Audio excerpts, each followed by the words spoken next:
Hello students, Vishakha ma'am here with our EVS 1 subject lesson number 20. I will be responsible and sensitive.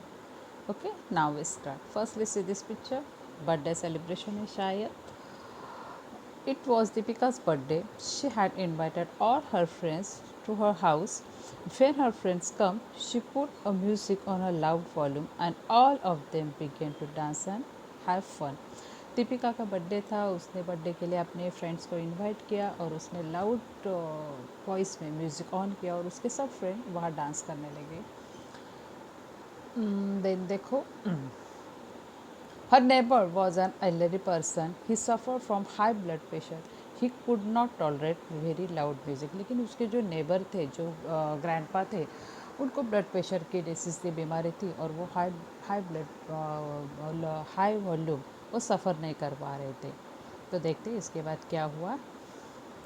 ही आज Deepika to turn down the volume. वो दीपिका के घर आए, दीपिका को बोला कि वॉल्यूम ज़रा कम करो. Deepika realise that he was suffering because of the loud music. तो दीपिका को रियलाइज़ हो गया कि ये उनको लाउड म्यूज़िक सफ़र नहीं हो रहा है, उनको मतलब he can't he was suffering because of a loud music.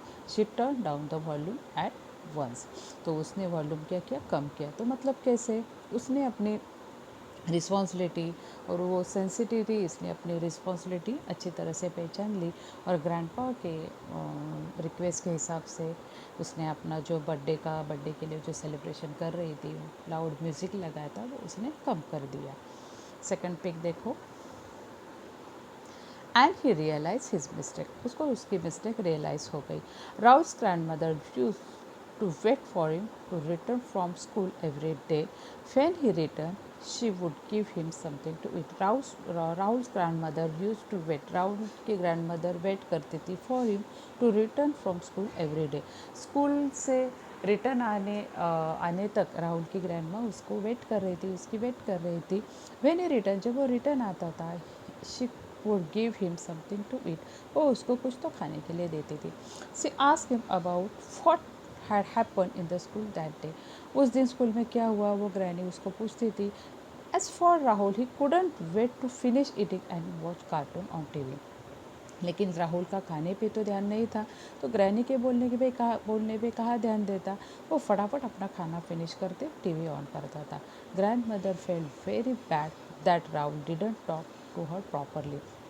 Grand mother को बहुत बुरा लगता था क्योंकि राहुल उसके साथ प्रॉपरली बात नहीं कर रहा था. When Rahul's parents notice this, जब राहुल के पेरेंट्स ने ये नोटिस किया, they also felt bad about this. उनको भी इस बारे में बुरा लगा. One day Rahul's father explain to him how his behaviour hurt his grandmother. तो एक दिन राहुल के पेरेंट्स ने, फादर ने उसको बताया कि उसका ये बिहेवियर उसकी ग्रैनी को कितना हर्ट कर रहा है, उसको बुरा लग रहा है. Rahul realise his mistake from fair outwards he began to talk his grandmother lovingly. और राहुल ने अपनी मिस्टेक मान ली, उसको रियलाइज़ हुआ और उसके बाद उसने प्रॉमिस किया कि अपने ग्रैंड मदर के साथ वो अच्छी तरह से बात करेगा. नेक्स्ट, कैन यू टेल, क्या बता सकते हो क्या. Discuss both above incidents in class. आपके क्लास में ये सब जो हमने अभी सीखा उसके बारे में चर्चा करो. And first one is, why was Rahul's and Deepika's behaviour wrong. Rahul और दीपिका का बिहेवियर रॉन्ग क्यों था. क्योंकि दीपिका का बर्थडे था, उसने अपने फ्रेंड्स को बुलाया और लाउड म्यूज़िक में वो डांस कर रही थी. सो हम लोग बोल सकते कि उसका बिहेवियर रॉन्ग था. और राहुल का बिहेवियर क्या था कि राहुल की ग्रैनी उसके लिए वेट कर रहे हैं, राहुल की ग्रैनी उसके लिए केयरिंग पैम्परिंग बिहेव कर रहे हैं, लेकिन राहुल ग्रैनी को टाइम ही नहीं दे रहे. So we see that Rahul and Deepika's behaviour wrong. How did they correct their mistake. उन्होंने अपनी मिस्टेक करेक्ट कैसे की. जब दीपिका को पता चला कि उनके नेबर हाई बीपी से सफ़र कर रहे हैं और उनको लाउड म्यूज़िक सूट नहीं कर रहा है, तो उन्होंने अपना म्यूज़िक डाउन किया और राहुल ने अपने ग्रैनी के साथ अच्छी तरह से बात करने की, बिहेव करने की प्रॉमिस किया. Are there old people living in your home or neighbourhood. आपके आसपास कोई ऐसे बूढ़े इंसान रहते हैं क्या. What help can you offer to them. तो उनको आप कौन से चीज़ ऑफ़र कर सकते हो. मतलब ये क्वेश्चन क्या है. Are there old people living in your home or neighbourhood. आपके घर में ऐसे कोई बड़े बुज़ुर्ग रहते हैं क्या, तो उनको आप कैसे हेल्प करते हो. सेकंड क्वेश्चन था. We all either live with or are related to old people. They love and pamper us, तो हमें प्यार करते हैं और हमें संभालते भी है. How ever they can not run about and play like us, लेकिन वो हमारी तरह रन नहीं कर सकते, प्ले नहीं कर सकते, मतलब उनकी एक्टिविटी हमारी तरह नहीं रहती. They often need small tasks done for them like fetching medicines or other products from the market, removing things from lots of threading nails. मतलब उन्हें इन चीज़ों के लिए हमारी हेल्प लगती है. If we carry out this task from them it is of great help to him. अगर ये सब चीज़ें हम उनके लिए करते हैं तो उनके लिए बहुत अच्छी तरह से हमारी हेल्प हो जाती है. If the T V or music is played loudly it can be very disturbing for them. At such time we must lower the volume. ये तो सिंपल सी बात है. Next, grandparents are often at home all day, वो हमेशा घर पर ही रहते. Their only pastime is talking to their children and grandchildren. उनका पास टाइम यही होता है कि वो अपने चिल्ड्रन और ग्रैंड चिल्ड्रन के साथ बात करें. They are curious about what their grandchildren do at school all day. वो क्यूरियस रहते हैं कि उनके बच्चे स्कूल में क्या करते हैं, क्योंकि उनको जानना होता है, वो घर पर ही रहते. They have great affection for us, उनके लिए उनका प्यार रहता है. They feel happy when we speak them lovingly, वो बहुत खुश हो जाते हैं अगर हम उनके साथ बहुत ही प्यार से बात करते हैं. कैन यू टेल, क्या आप बता सकते हो क्या, इफ़ समवन एट होम और in the neighbourhood is suffering from an illness what should you do. ये क्वेश्चन आपके लिए. Give me answer. Put correct in a front of statement you agree with and wrong in front of those you disagree with. ये नीचे जो आपको table दिया गया है उसमें आप एग्री क्या करते हो और डिसएग्री क्या करते हो, इसके लिए कुछ सिंबल दिया गया है. अगर एग्री है, आपको सही लग रहा है तो पुट करेक्ट साइन, और अगर आप गलत लग रहा है तो put wrong sign. And first one is we should visit the patient frequently at any odd hour. मतलब जो हॉस्पिटल का टाइमिंग रहता है उसके अलावा हमें पेशेंट से मिलने के लिए जाना है. भाई रॉन्ग है ये, करेक्ट तो नहीं है. एक तो आपको परमिशन मिलने ही वाली नहीं है, फिर भी ये रॉन्ग है.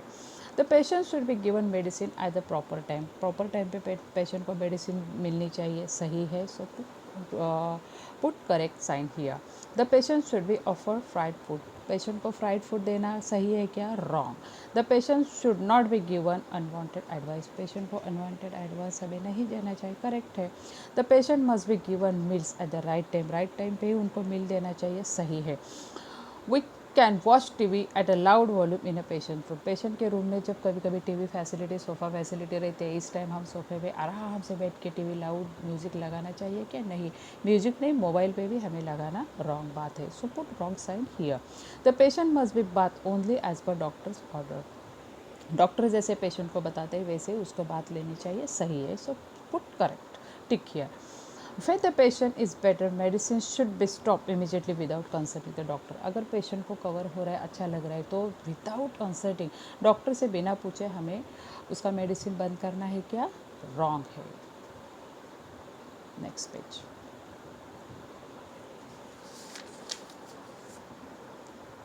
We all wish for a patient to get well soon. हमारी सबकी विश रहती है कि पेशेंट बहुत जल्दी कवर हो जाए. For this we should follow the doctor's advice and take care accordingly. इसके लिए हम डॉक्टर के ऑर्डर्स फॉलो करते हैं और उसकी केयर भी लेते हैं. After giving first aid for injuries the patient must be taken straight to the hospital or primary health centre. First aid patient को देने के बाद उसको तुरंत हॉस्पिटल में शिफ्ट किया जाता है. Do not depends on telesmart ambulance and inconvenience cause or doctor on a time. मतलब इस टाइम अगर पेशेंट को कुछ इंजरी है, कुछ प्रॉब्लम है, तो हम लोग उसको फर्स्ट एड तो देखते हैं, लेकिन फर्स्ट एड के बाद तुरंत उसको हॉस्पिटल में शिफ्ट करना चाहिए. उसके लिए कोई मांत्रिक तांत्रिक या कोई ऐसे घरेलू उपाय में अपना टाइम वेस्ट नहीं करना चाहिए. Second, responsibility towards peoples with special need. जो पीपल स्पेशल नीड है, जो उनकी तरफ से हमारी responsibility. Some people have physical handicap because of illness or accident or they may be born with them. कुछ पीपल्स को इलनेस रहते because of handicaps, illness or accident, or they may be born with them, तो उसी के साथ उनका जन्म होता है. They suffer many inconvenience and much discomfort at public places. Public places पे उनको बहुत प्रॉब्लम होता है. That is why they are in need of special service और असिस्टेंस. तो उनको ये सब की ज़रूरत होती है.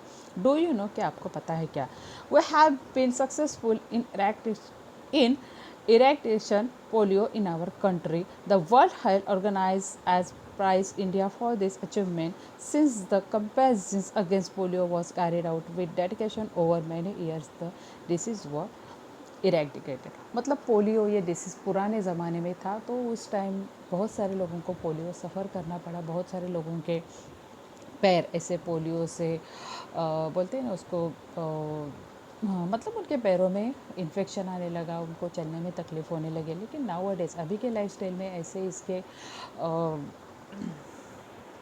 इसका ये आया है, we have be successful air to polio in our country. लेकिन उसका एक हम लोगों को अभी प्रॉपर पोलियो से हम लोग को डायरेक्टली कवर हो रहे हैं। पोलियो का इंजेक्शन रहते हैं, पोलियो का जो डोज रहता है वो बच्चों को दिया जाता है। और पोलियो के जो बूंद रहते, इंजेक्शन नहीं रहते, सॉरी, बूंद रहते, तो बूंद का एक स्पेसिफिक नाम है। What is the process, what is the Paris, दो बूंद जिंदगी के रिलेटेड टू, दो बूंद जिंदगी के रिलेटेड टू मतलब पोलियो से रिलेटेड ये कोई स्लोगन है। ये स्लोगन है कि दो बूंद ज़िंदगी के बच्चों को देने के बाद बच्चों ये पोलियो डिसीज़ से दूर रहेंगे। लेकिन बच्चों, पुराने ज़माने में ऐसा कुछ नहीं था, तो पुराने ज़माने में बच्चों को ऐसा नहीं मिलता था, सो दे ये डिसीज़ सफ़र करते थे। सेकंड पिक देखो, a robot taking care of patient. Firstly C this picture, patient है और रोबोट उसकी केयर रख रहा है। Nowadays in many hospital abroad, robots are used for the service and aid of patient. Will it be fun to have robot work for you? क्या ये fun है, मतलब आपको अच्छा लगेगा क्या कि आपकी केयर रोबोट ले? और will it be boring with no other human being present? या आपको बोर लगेगा कि रोबोट के अलावा आपके रूम में कोई भी प्रेजेंट नहीं है? तो दोस्तों, मुझे तो लगता है कि आपको फ़न तो नहीं लगेगा, क्योंकि जब हम बीमार होते हैं तो सबसे पहले तो हम घर से बाहर रहते हैं, हमारे लिए एक स्पेशल रूम रहता है। नहीं तो अगर हम जॉइंट रूम में, शायद उसको जॉइंट रूम को कुछ तो बोलते हैं, हॉस्पिटल के जॉइंट रूम को, तो वहाँ रहने के बाद भी हमारा फैमिली मेम्बर्स हमारे साथ कोई नहीं रहता। तो एक तो हम लोग ऑलरेडी टेंशन में रहते हैं, नर्वस रहते हैं, घबराए हुए रहते। उस टाइम हमारा फैमिली मेम्बर्स हमें अगर सपोर्ट करे तो और अच्छा लगता है। लेकिन इसी टाइम अगर रोबोट आए, रोबोट तो एक मशीन है जिसमें जितना प्रोग्राम फिट किया गया है उतना ही तो बोलता है। तो may be, I think may be हमें अच्छा नहीं लगेगा, स्पेशली मुझे तो अच्छा नहीं लगेगा। आपका ओपिनियन आप जानो, मतलब आपको क्या अच्छा लगेगा। लेकिन मैं अभी के लाइफस्टाइल में आपको बताऊंगी कि अभी जो कोरोना टाइम चल रहा है, तो कोरोना टाइम में इसी रोबोट ने बहुत इंपॉर्टेंट काम किया है। क्योंकि जहाँ इंसान नहीं जा सकता वहाँ रोबोट जा सकता है। रोबोट को तो कोरोना होने का कोई डर नहीं रहता। इसलिए कोरोना के टाइम में abroad, out of India, India में रोबोट ने बहुत अच्छा काम किया है। तो अभी अगर बोला जाए तो अभी के लाइफ में ये अच्छा लग रहा है। लेकिन हम अगर इमोशनली ले तो हमारी देखभाल रोबोट करे, ये हम लोगों को अच्छा नहीं लगेगा। आई रिपीट अगेन, आपका आंसर आप अलग दे सकते हो। It's totally depend on your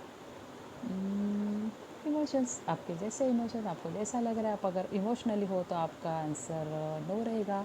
अगर आप प्रैक्टिकल हो तो आप बोलोगे हाँ, मुझे रोबोट अगर मेरी केयर करे तो मुझे अच्छा लगेगा।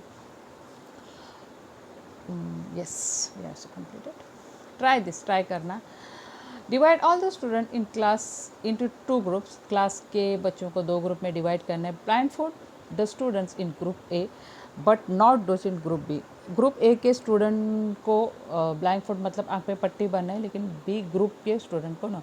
पेयर ऑफ ई students of group A with student of group B. A group का एक जो बच्चा रहेगा उसके आंखों पे पट्टी बांधना है, लेकिन बी ग्रुप के बच्चे को नहीं। लेकिन ए और बी ग्रुप का एक एक बच्चे का पेयर करना है। Each pair will go from classroom to the main gate of a school. ये दो बच्चों को, मतलब जिसके आंखों पे पट्टी है ए ग्रुप वाला, जिसके आंखों पे पट्टी नहीं है बी ग्रुप वाला, इनको मेन गेट से स्कूल तक जाने के लिए बोलना है। On reaching the gate, remove the blindfold and now blind for the students from group B return the classroom with the same pairs. And your question is, what difficult do you face with walking blindfold? अगर आपकी आंखों पे पट्टी रहेगी तो आपको कौन सी difficulty आएगी? ऑब्वियसली भाई, अगर आंखों पे पट्टी है तो हमें कुछ दिखेगा नहीं, तो रास्ते में आए हुए उबड़ खाबड़ कोई भी चीज़ हम लोग आसानी से उसको देख नहीं पाएंगे, तो इससे हम लोग गिरने का चांसेस रहता है। Second one, could you walk at your normal speed white blind fold? आँखों पे पट्टी रहने के बाद आप अपने नॉर्मल स्पीड से चल सकते हो क्या? बिल्कुल नहीं, क्योंकि हमें आगे क्या रास्ता है इसका अंदाज़ा ही नहीं आएगा। तो हम लोग कैसे लड़खड़ाए हुए या सामने ऐसे मेजर करते हुए चलेंगे कि सामने रास्ता कैसा है। When not blindfold, did you wait for your when not blindfold, did you wait for your blindfold classmates or leave them behind. अगर आप नॉर्मल हो तो आप ऐसे आपके क्लासमेट है, ऐसा आपका कोई फ्रेंड है जिसके आंखों में पट्टी है, उसके लिए आप रुकोगे क्या या नहीं रुकोगे? If your partner leaves you behind, how would you feel? अगर आपके आंखों में पट्टी है और आपके पार्टनर के आंखों पे नहीं है, लेकिन आपको उसने बीच रास्ते में छोड़ दिया और वो तोड़ के चला गया, तो आपको अच्छा कैसा लगेगा? You may have seen a blind person with the white cane walking along the street. You may have seen the blind person. आपने blind person देखा होगा with a white cane. White cane उनकी छड़ी का नाम है. Walking along the street. Street के पास चलते हुए. Blind person can walk about in public places freely with the help of white cane. White cane के help से वो public place में आराम से चलते हैं. In some buildings the floor numbers or lifts are written in braille. कुछ buildings में फ्लोर के नंबर्स ब्रेल लिपि में लिखे जाते हैं. That helps a blind person to go to any floor they wish without help. तो विदाउट हेल्प वो किसी भी फ्लोर पे जा सकते हैं क्योंकि उस बिल्डिंग में ब्रेल लिपि यूज़ की जाती है. अ blind person can also vote secretly like other citizens because of Braille since on a voting machine. Voting machine के ऊपर भी ब्रेल साइंस, अगर ब्रेल लिपि रहेगी तो ब्लाइंड पर्सन भी सीक्रेटली अपना वोट कर सकता है. In school, universities and in some other buildings you may have seen a concrete slope next to the stairs. कभी कभी बड़े बड़े स्कूल में, यूनिवर्सिटीज़ एंड सब अदर बिल्डिंग्स में आपने देखा होगा कि जो स्टेयर्स रहते हैं, हमारे सीढ़ी रहते हैं, सीढ़ी के साइड में एक कॉन्क्रीट का स्लोप रहता है. This slope is called ramp. इसको रैम्प बोला जाता है.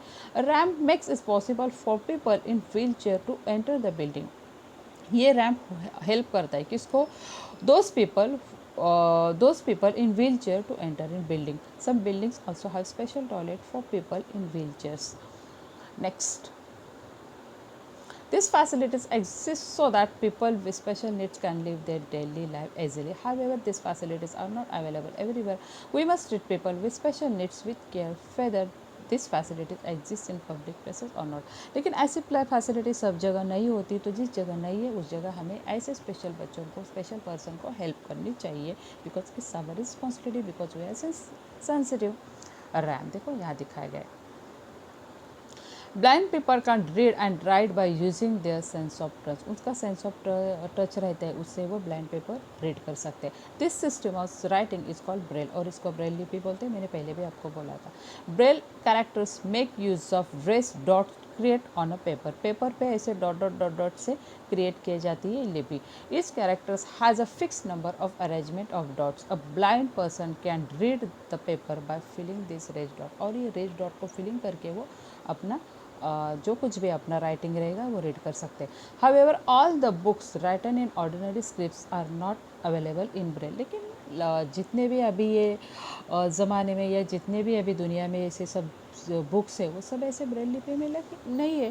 Blind person can listen to the stories of they are read out. तो सब बुक्स तो जो अभी जितने भी अवेलेबल है पूरी दुनिया में, सब बुक तो ऐसे ब्रेल लिपि में नहीं है, तो वो कैसे रीड कर सकते हैं, उनको कैसे पता चलेगा? तो उनको पता चलने के लिए और एक आइडिया है कि हम उन्हें वो सुना सकते हैं, रीड करके सुना सकते हैं. सी दिस पिक्चर, देखो. ट्राई दिस, ट्राई करना है. Write your name using the braille characters given below. And second, tell us your friends name using the signs in a साइंस language, signing language. The braille alphabet देखो यहाँ dot dot dot 6 dot दिए है, तो first one is A, then second B C, ऐसे alphabets है. Then numbers के लिए देखो ये है Braille script.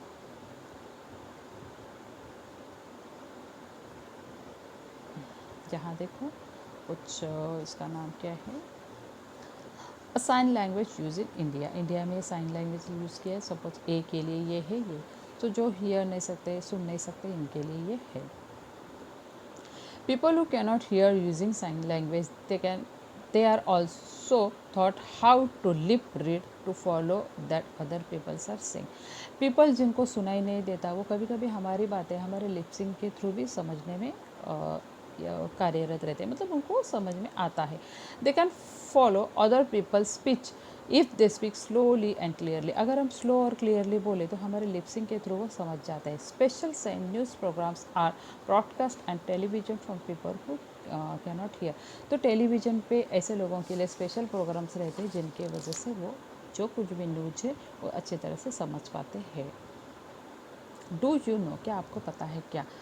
Sudha Chandran Sudha Chandran is an expert Bharatanatyam dancer. She lost a leg in an accident. However, even with an artificial leg, she continued to dance and act with great determination. तो सुधा चंद्रन ये Bharatanatyam dancer है। उन्होंने एक एक्सीडेंट में अपना पैर गंवाया है, लेकिन वो रुकी नहीं। अपने आर्टिफिशियल पैर लगा के, खुद को आर्टिफिशियल पैर लगा के उसने अपना डांस कंटिन्यू किया। उसने नहीं बोल सकते, शायद उन्होंने बोल सकते, क्योंकि बहुत बड़ी हस्ती है। Ravindra Jain is blind. Ravindra Jain is blind. He has composed music for many movies and television programs. He has also received many awards for this music. तो रविंद्र जैन एक ब्लाइंड पर्सन है, लेकिन उन्होंने म्यूज़िक इंडस्ट्री में, music area में बहुत बड़ा नाम कमा है। मुझे लगता है शायद रामायण का जो टाइटल सॉन्ग है ये उन्होंने ही गाया है, I think. Sharad Gaikwad is disabled in one hand, इनको एक हाथ नहीं। However he has made the country famous worldwide in swimming competition. तो इन्होंने स्विमिंग कॉम्पिटिशन में अच्छा काम किया है। व्हाट वी हैव लर्न, हमने इस लेसन से क्या सीखा? Being sensitive is understanding the difficulties of people in our family and locality and helping them when needed. And second one is we must treat all people's patient and those with special needs with care and respect. And last one, if we are sensitive, our capacity to help their increase. So now students, here we complete our lesson. I will be responsible and sensitive question and answer I will give in our next lecture. तब तक के लिए stay home, eat healthy and work from home. Bye bye students.